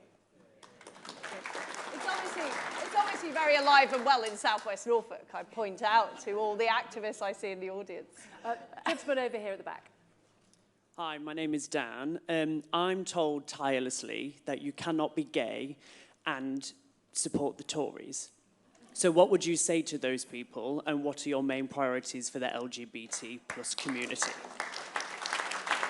Well, that is just absolutely rubbish, frankly. And, you know, what we stand for as Conservatives, and we don't stand for identity politics, we care about your talent, your hard work, you know, what you stand for, your character, not whether you're gay or straight or whether you're a man or a woman or which ethnic minority background you're from.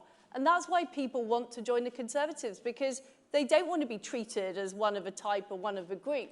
They want to be treated for the people that they are.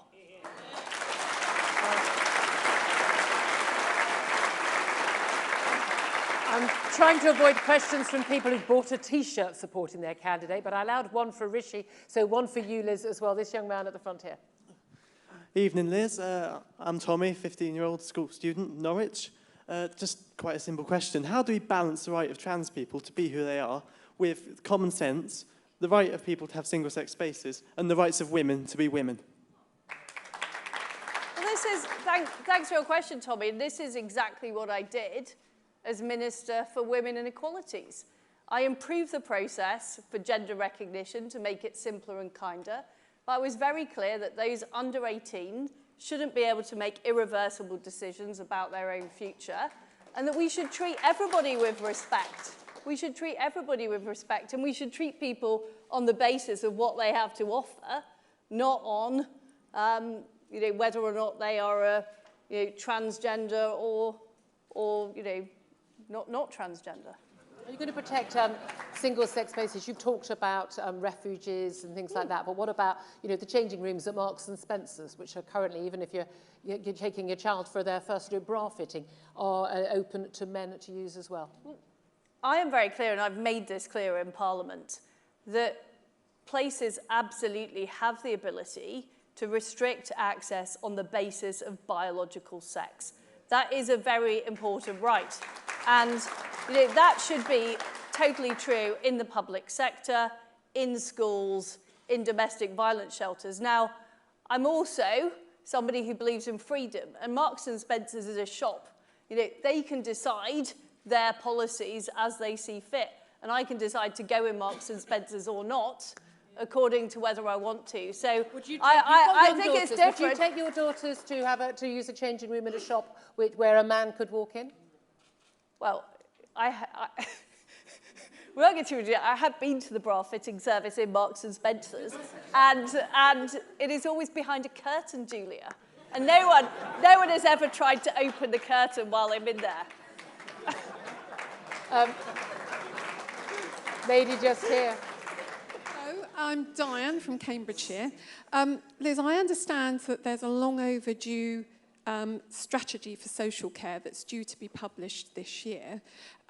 Will you commit to that being published? And given that you're reversing the national insurance increase, how would you actually plan to fund anything to help social care for the future? So on the national insurance increase, I still would spend the 13 billion, but I would take it out of general taxation. And what we saw is the OBR forecast dramatically fluctuated. In fact, we are still able to do that and start paying down the debt within 3 years, so I'd still spend the money. But what I would do is push more of it towards social care, because at the moment, the vast majority is being taken up by the National Health Service. And in fact, that's counterproductive, because what we have is people in beds in the National Health Service who would really be better served by being in social care. So I will make sure more of that money goes to councils to help with social care, whilst, of course, we deal with the long-term strategy. But it's very important we get that money to councils now, because I know how much they are struggling with the ability to fund social care. Gentleman somewhere over here with a microphone. Lovely. Could you stand up? Thank you. Good evening. Bob Holstrom. Just by way of background, my colleagues and I run 1.2 billion in the markets. My son-in-law's a gas trader, hated person at the moment, obviously.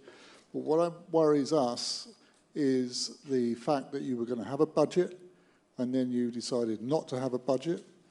For those that are not in the know, if you have a budget, you have to forecast and publish a budgetary forecast showing what the impact might be on the economy, and you refuse not to do it. Why not? Well, there have been a number of fiscal events this year, none of which have had that forecast, I would point out. Look, what's important, and you can call it a budget, you can call it a fiscal event, what's important is we take urgent action to sort out the issues we have in this country. And issue number one is we are currently projected to have a recession. And I believe we need to keep our taxes low. We need to reverse the national insurance increase to make sure that we are driving investment into our economy and we're driving growth into the economy. We also need to take bold action to deal with energy supply, and I'm committed to doing that. And these kind of processology questions of exactly what the event is called, that is not relevant. What is relevant is I'm somebody who is prepared to take action, to do what it takes to fix the issues our country has, to sort out the energy crisis, but also to get our economy growing, which is so vital at this time. There's a lady over here. Rachel from Norfolk, and I own an SME in your constituency, and we have a labour shortage in this country, but at the same time, we have, I don't know the numbers, millions of asylum seekers who are not allowed to work, and I'm confused as to why they're not allowed to work and earn money and put money back into society. What's that? What's your question? Why can't they work? Why are asylum seekers not allowed to work when we have a labour shortage? It's years and years that they're waiting. And so we also have huge numbers of people in this country, millions of people who are economically inactive.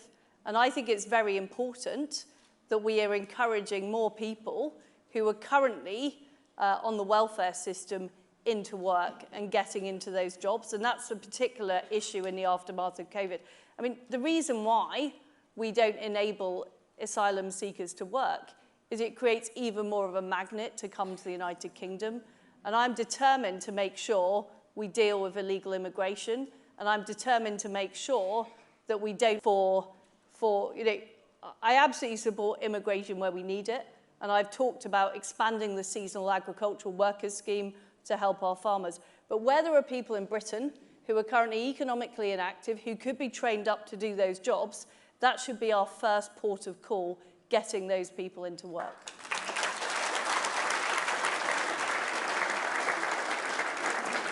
Lady here at the front. I'm Geeta Patel from Cambridgeshire. To prevent tax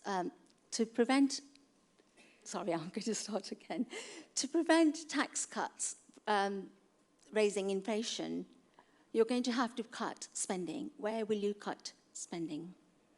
Well, I don't agree with this analysis that tax cuts deliver inflation. I think it's wrong. The reason that we have inflation is we have a supply shock caused by COVID, caused by the global energy crisis. And what I am proposing to do, in some cases, is not raising taxes, it's just keeping taxes low. So I can't for the life of me see why raising corporation tax is going to create inflation. I mean, or going to stop inflation. What it's going to do is stop economic growth and put this country into a recession. And what we need to do is we need to be growing our economy and growing the supply of goods and services, which will help deal with the issue of inflation. So I just don't think that analysis is right at all. All right. Gentleman over here with the microphone. Hello, Foreign Secretary. James Noble from Saffron Walden now, formerly Brighton Kemp Town. Free trade was meant to be one of the great benefits of Brexit. And of course, it's got additional benefits of reducing prices in the shop at a time where many people are struggling to buy food from the supermarkets. Are you a free trader or are you a protectionist? And can we have some radical thinking on this, please? Hey, I am a free trader and I have scars on my back from the battles in Whitehall to get the Australia trade deal through, the New Zealand trade deal. We're currently negotiating a deal with India. I think that's a massive opportunity. It's likely to be done by the end of this year. We're negotiating access to the Trans-Pacific Partnership, which is worth billions of pounds to the UK economy, and I'm determined to make sure we do that and we open up those opportunities for the United Kingdom. And we've got so many great goods that we can export from this country, but of course we need to deliver it. Gentleman over here. My name is Dennis. I understand we currently import 6% of our electricity from France through the undersea interconnectors. Energy independence is clearly very current at the moment with Russia in the headlines. Would you sign the contract in favour of EDF and hand it to Mr. Macron for our nuclear industry? And Wales. Well, I'm very clear that we need to boost our nuclear industry, including Sizewell, including the small modular reactors that are produced in Derbyshire.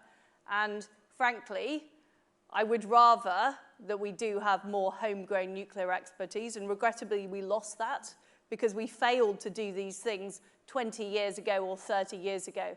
But if it's a choice between relying on France and relying on China, I would take France.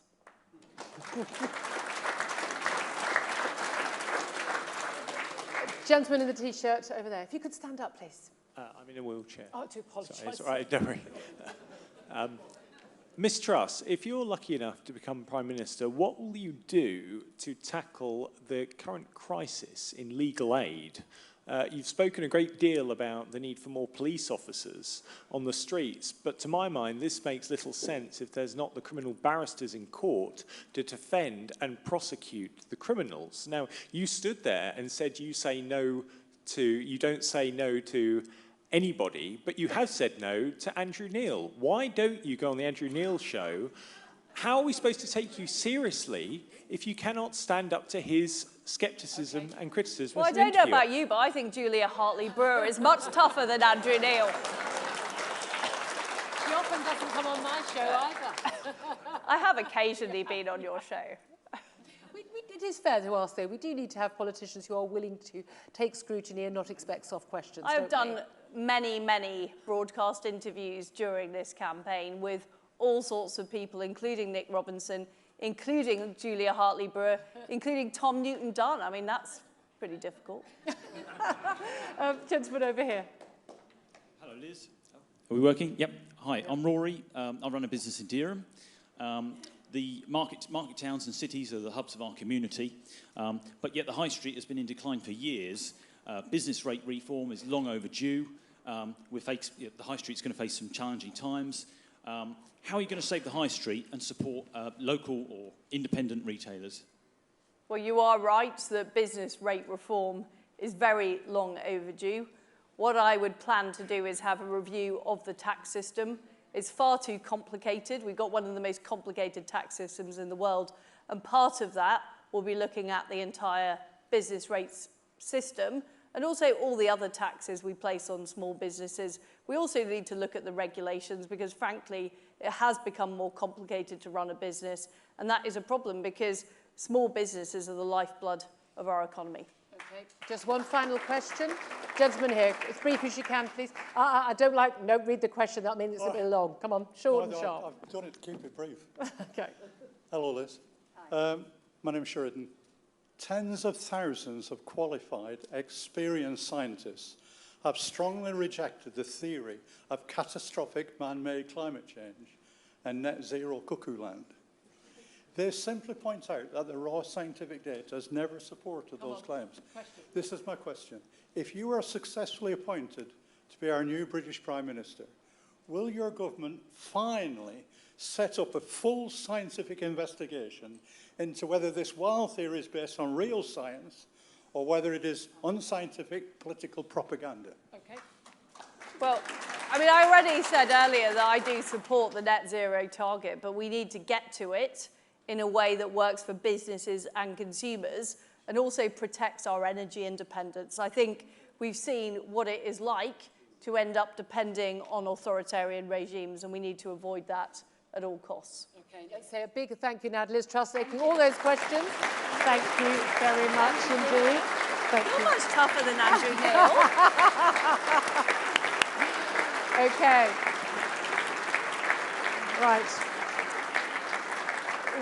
We have just one more hustings to go, and that is next Wednesday. That concludes the Leadership Hustings tonight. I just want to ask you, just finally, before you dash off, people who were undecided at the beginning of this evening, put your hands up if you're still undecided. A lot fewer. Put your hands up if you have now decided. Very interesting. So it's been a very useful evening for an awful lot of people. Thank you very much indeed for coming. Very much appreciate that, and have a safe journey home. Good night.